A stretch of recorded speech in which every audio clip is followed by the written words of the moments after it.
Karnak the Magnificent.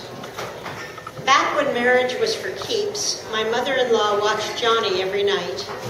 He came on after the 11 o'clock news, flickering his monologue onto the desolate late-night airwaves as Mabel sat quilting in her empty living room. Not much happened in her day, or was likely in the next. Her grown son set against fulfilling his promise, her husband wheelchaired for life. But Johnny made her laugh. His shy Midwestern corn, his string of ruinous marriages, the zany turban and outrageous animals. One Christmas, she knit and sent a red acrylic crotch cozy, plumped with tissue paper, an exercise that required some imagination as to the size and shape of his unmentionables. I wonder how many of those he got from women knitting by the light of the TV in Omaha or Wichita or Bend. She never heard back.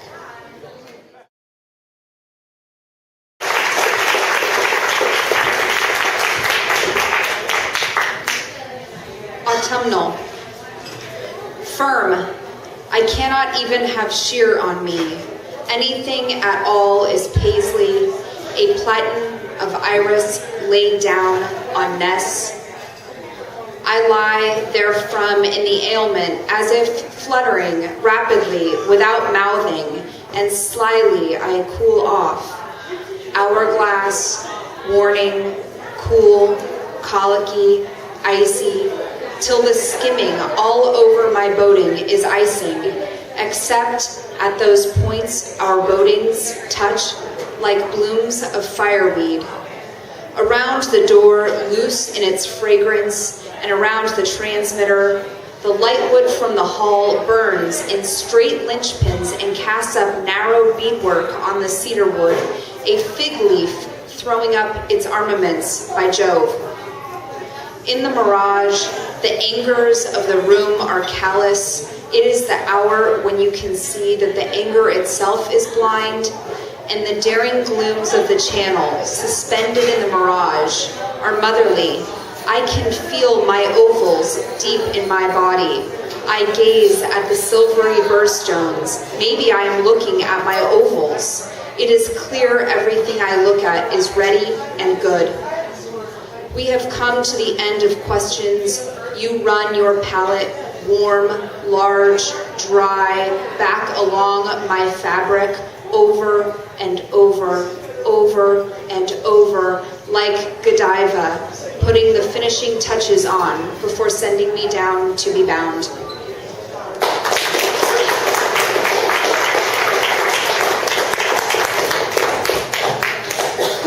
Thinking of Peter. A week after the 29th anniversary of your death, I read the poem by Seamus Heaney about the kite, and my first thought is to show it to you. So I stumble once again into the whole death leaves, unfillable.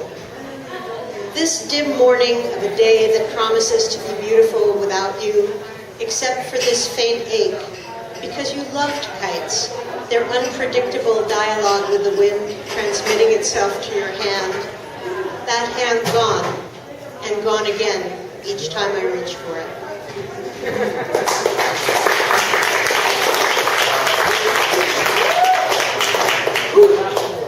Dance poem.